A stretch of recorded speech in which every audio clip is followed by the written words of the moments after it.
নমস্কার বন্ধুরা, তোমরা সবাই কেমন আছো? আশা করি সবাই ভালো আছো। সোনার সংসার থেকে আজকে নবদ আবার চলে এসেছে তোমাদের সাথে একটা দারুণ ভিডিও নিয়ে। এবং আজকে আমি করব ফুলকপি আলু দিয়ে ডিমের তরকারি, মাছের ডিমের তরকারি। এটা একটা দারুণ রেসিপি এবং এটা আমার মা খুব করতো শীতকালে, বিশেষ করে যখন নতুন ফুলকপি বা নতুন আলু ওঠে। তো চলো আজকে আমি তোমাদেরকে কিন্তু সেই রেসিপিটা দেখাবো, আমার মা কিভাবে ফুলকপি আলু দিয়ে টমেটো দিয়ে কাতলা মাছের ডিমের তরকারি করতো। দুর্দান্ত রেসিপি, কেউ কিন্তু স্কিপ করবে না, পুরো ভিডিওটা কিন্তু দেখবে।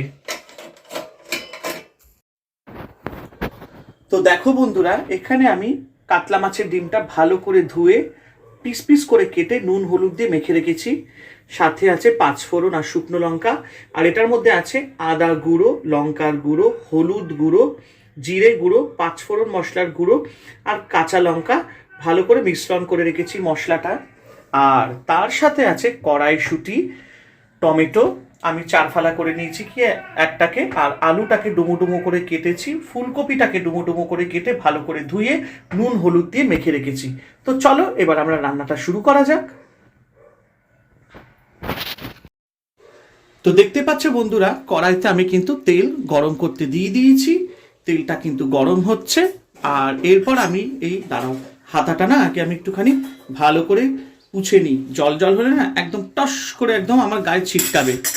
আর তেলটা দেখো গরম হতেই, ও আমি সাতলাতেও ভুলে গেছি, দেখেছো তোমাদের সাথে কথা বলতে বলতে কতটা টাইম আমি ভুলিয়ে যাচ্ছি। এই যে তেলটাকে একটু ভালো করে সাতলিয়ে নিলাম, আর তেলটা এখানে গরম হয়ে গেছে যেটা দেখতে পাচ্ছি। আর আমি এখানে এই যে দেখো পাঁচফোড়ন আর শুকনো লঙ্কাটা তেলের মধ্যে দিয়ে দিলাম। ভালো করে ঝাঁকিয়ে নিই, এর মধ্যে একটু লেগে রয়েছে, দাঁড়াও বন্ধুরা। এই দেওয়ার পর আমি একটু ভালো করে নাড়িয়ে নিলাম।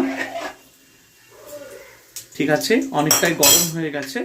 আর এবার আমি কি করব, আমি যে আলু আর ফুলকপিটা কেটে রেখেছিলাম সেটা আমি দিয়ে দেব আস্তে আস্তে করে কড়াইয়ের মধ্যে। আঁচটাকে একটু কমিয়ে নিলাম। আর এই ফুলকপিগুলো, ওরে বাবা, এই আর এই আলুটা ভালো করে এবার আমি কষবো। নুন হলুদ তো দিয়ে মেখে রেখেছিলাম। ভালো করে আমি এখন এটাকে একটু হালকা করে ভেজে নেব।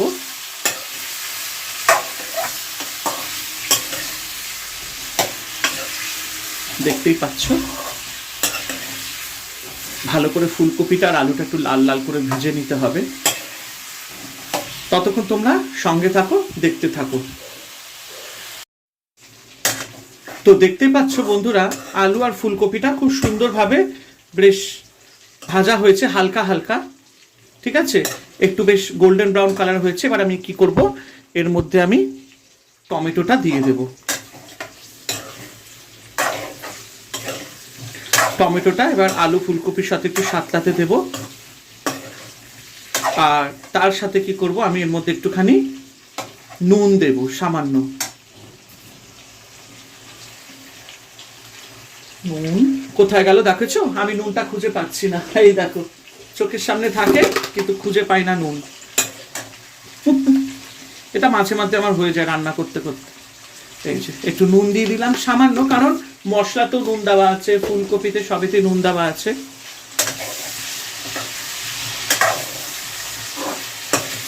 এভাবে করে এটাকে সাতলিয়ে নেব ভালো করে। আর যেহেতু বলেছি তরকারি আমাদের একটু মিষ্টি মিষ্টি হবে, এটা একটু সামান্য মিষ্টি দেবো, বেশি মিষ্টি দেবো না। তো এই চচ্চড়িতে একটু বেশি মিষ্টি দেওয়া যায়। আর টমেটোগুলোকে ভালো করে একটুখানি সাতলিয়ে নিচ্ছি। এরপর আমি এই যে মশলাটা যেটা আমি মিক্সড করে রেখেছিলাম সেটা আমি দিয়ে দেব। একদম ঘন হয়ে গেছে। আর এই যে মশলাটা আছে না, এর মধ্যে একটু জল দিয়ে মিশ্রণ করে রাখবো, ঝোলের জন্য লাগবে।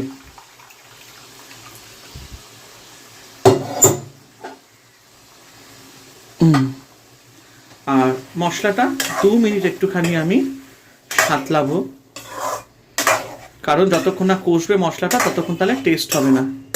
আর তার জন্য কি করব, মশলাটা কষতে কষতে আমি একটু সামান্য মিষ্টি তো দিতেই হবে, কারণ যেটা বললাম আমাদের তরকারিতে একটু মিষ্টি মিষ্টি না হলে ভালো লাগবে না। তো আমি মিষ্টি দিয়ে দিলাম সামান্য।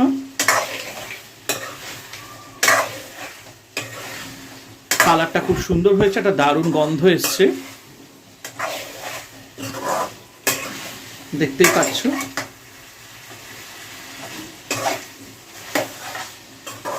দেখো এইভাবে করে তরকারিটা কষিয়ে নিতে হবে।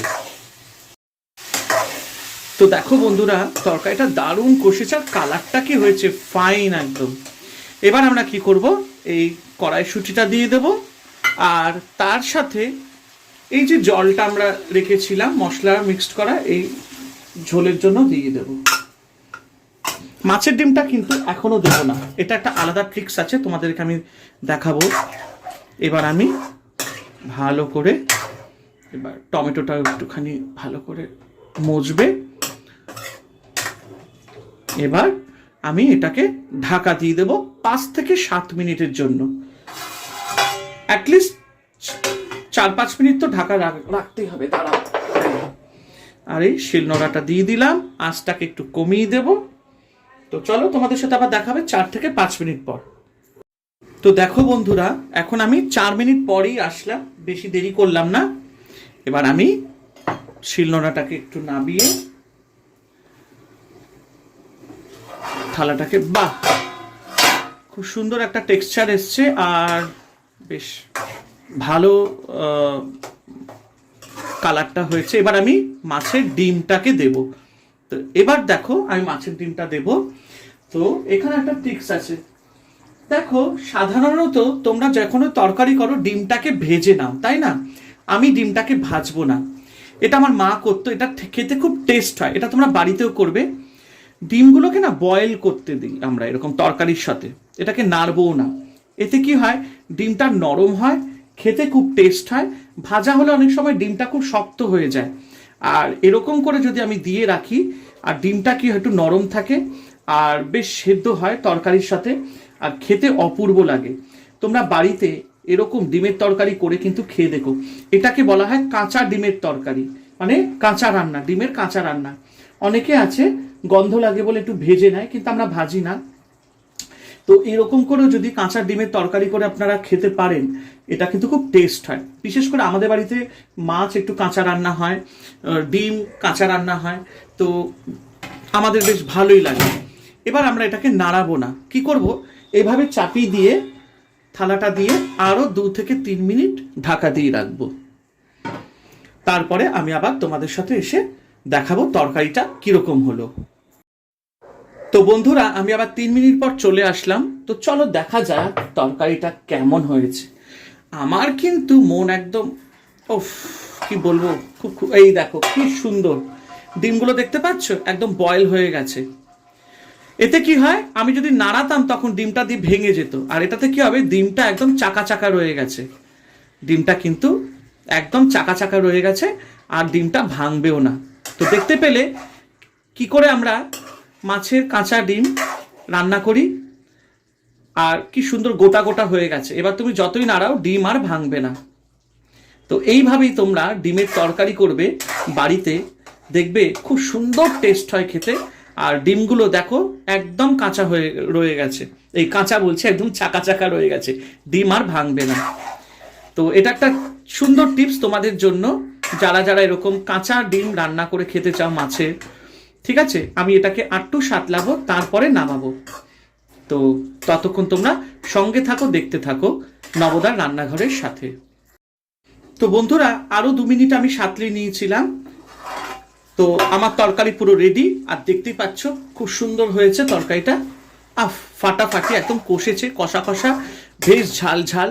তোমরা কিন্তু বাড়িতে অবশ্যই এই সবজিটা ট্রাই করো, আর দেখবে সত্যি খুব খেতে ভাল লাগবে। তো চলো এবার আমি এটাকে বাটিতে পরিবেশন করে তোমাদেরকে দেখাই।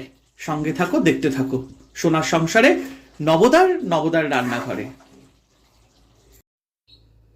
তো দেখতে পাচ্ছ বন্ধুরা, কি সুন্দর তরকারিটা হয়েছে, বাহ বাহ বাহ। এইভাবেই কিন্তু তোমরা এরকম ফুলকপি দিয়ে মাছের ডিমে কাঁচা রান্না করো, আলু দিয়ে, কড়াইশুঁটি দিয়ে, বেশ ঝাল ঝাল, দারুণ টেস্ট হবে। সঙ্গে কিন্তু এরকম রেসিপি আরও আমি তোমাদের দেখাবো, তাই তোমরা কিন্তু কমেন্ট করতে ভুলো না।